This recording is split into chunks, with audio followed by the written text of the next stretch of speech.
Zenless Zone Zero, the newest Hoyoverse gacha game that a lot of players were looking forward to and some believed would actually cause Wuthering Waves some issues, which isn't the case, but from launch the game is receiving a lot more hate than it should. There is quite a few amazing aspects of Zenless, and of course like every other gacha game there will be some flaws. So I just want to go through what Zenless does that is perfect, the flaws within the game, explain how Wuthering Waves has heavily impacted the Zenless experience, and ultimately, is it worth playing Zenless Zone Zero? I do primarily cover Wuthering Waves, so if you would like to see some more Zenless content from myself, let me know by subscribing and dropping a like. Also leave a comment down below on your current thoughts on Zenless.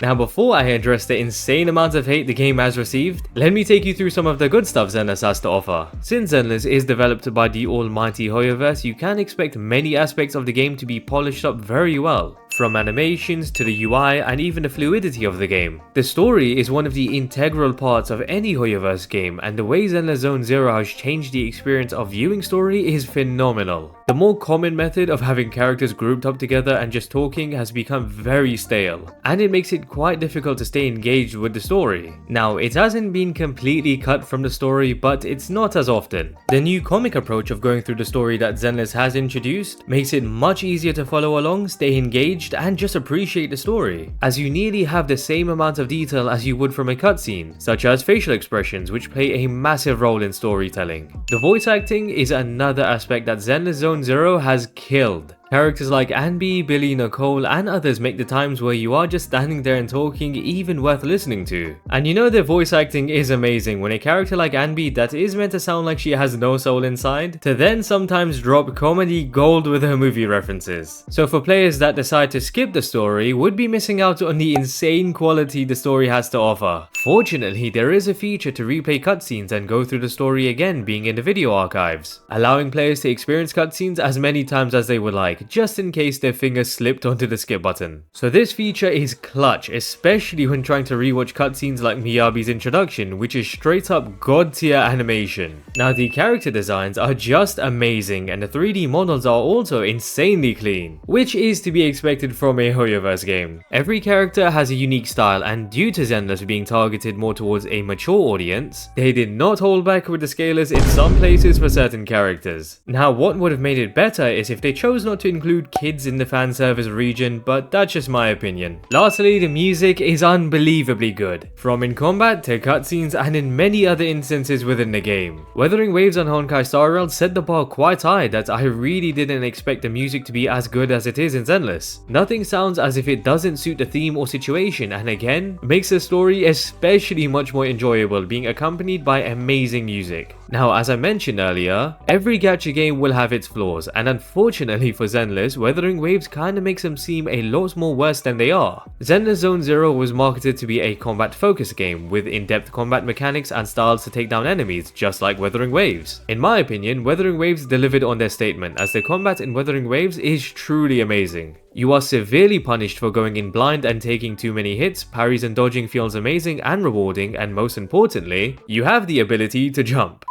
The combat in Zenless does have mechanics like dodging and parrying, which are great, but Zenless is suffering from what Hoyoverse typically does when it comes to combat. The enemies you fight against are literal punching bags and will deal an attack every now and then, so it puts less strain on you having to learn to parry and dodge. Also, you don't take as much damage from enemies for it to be a concern, which is why a lot of players mention you can easily switch your brain off during combat. I think the combat is actually great and does have some complexity behind it, but it's just lacking the intense combat experience that Wuthering Waves was able to offer to players within an hour or two into the game. Now the combat in Zenless might pick up in endgame modes, where bosses attack more frequently and a lot more harder, but players may not want to invest that much time in order to reach that level of combat. So the fact that Wuthering Waves was able to offer intense and engaging combat not too long into the game really set expectations for Zenless, which they weren't able to meet. Moving on to the main issue majority of players I'm sure have in Zenless, which is the TV system. Now I kinda enjoyed the TV system since it's very unique, but there's just too much of it and sometimes kills the story. In the closed beta, the TV system was a lot more common within the game, which a lot of players had a major issue with. The devs stated they had cut a lot of TVs from the official release, but it's honestly still a bit much, especially when it comes to the story, as there's many times you would progress through the story through the TV system. Actual events that would have been 10 out of 10 if they portrayed it through the comic method just become less enjoyable and lose significance due to being being portrayed through the TVs. The TV system just seems a bit misplaced, and it shouldn't be completely cut from the game, and I wouldn't expect it to, but it shouldn't be as common as it is within the story at least. In the Holo Zero mode, which is an endgame mode in Zenless, TVs make an appearance there too, which I think is much better suited to than the story, as there's multiple paths you can take to obtain buffs and options to pick up characters for your team at the cost of receiving debuffs. So as much as I enjoy the TV system from time to time, it is something definitely off-putting, since players would easily become bored from the repetition of having to go through TVs, when all they want to do is take some enemies down with the characters they pull. And on the subject of pulling for characters, I know for a fact that many players have just forgotten who Hoyoverse are and have definitely been spoiled from the generosity of Wuthering Waves. If Zenless released before Wuthering Waves, this wouldn't have even been a point to raise, since it's just typical Hoyoverse. They are quite generous in HonkaiStarRail in comparison to Genshin, but let's be real, it doesn't take much effort to be more generous than GenshinImpact. Roughly 30 minutes into Wuthering Waves, you would be able to select any 5-star character you want from the standard banner, and you are guaranteed a random 5-star character too. Then there is the second beginner banner, which allows you to again pick the 5-star character you want from the standard banner selection. And that's not even all of it. There's the free 5-star weapon selector you can pick up at Union level 45, which takes some effort in achieving, to be fair, but also plenty of exclusive banner summons given for free, which allows re-rolling to pull the exclusive character, definitely a possibility. The best part of the gacha system in Wuthering Waves would definitely be the weapon banners, as there is no 50-50 like in Hoyoverse games, and you are guaranteed the weapon you want. Zenless provides us with the ability to pull a random 5-star not too long into the game, but it's just nowhere near the generosity of Wuthering Waves. After all of the complaints from players about Hoyoverse games just being downright horrendous with their rewards, and then experiencing the generosity of Wuthering Waves, it will play a big factor in many players not even getting through a day of the game and maybe not even downloading it. So as much as I believe Wuthering Waves has completely ruined the gacha experience in Zenless, since players are just used to receiving a lot more now, Hoyoverse for the first time might just adapt by force and be more generous with their rewards, since Wuthering Waves has just made such a massive impact on players with their gacha system. Still quite a low chance, as Zenless will be and is successful either way, as players will play a Hoyoverse game regardless. Now I do believe Wuthering Waves has had a major impact on the Zenless experience, but I do think Zenless is still worth playing, as both games have their own strengths. Players will also need to remember Zenless isn't an open world gacha game like Wuthering Waves, so there wouldn't be much to do in Zenless than there is in Wuthering Waves, so you can quite easily play both games if you wanted to experience the best of both worlds. Zenless is able to provide top quality animations, a dynamic way of experiencing the story, good combat, and amazing music. The combat in Zenless might not be as exciting as Wuthering Waves, at least for the earlier stages of the game, but all that means is you'll be able to satisfy your urge for difficult combat in Wuthering Waves. The combat in Zenless is more suited to casuals for now, but since the game was ultimately marketed to be a combat focused game, I do believe there is potential for the combat to pick up. Overall, both games are great, but for me at least, Wuthering Waves is a better game, since their generosity with rewards and the responsiveness to the issues players have is seriously unmatched. I would still recommend trying out Zenless, as it's a great game and you may enjoy it. And with that, I hope you guys enjoyed the video. Would really appreciate it if you could subscribe to the channel and drop a like. Also, would love to hear your opinions on Zenless down below. And yeah, hope to catch you guys later.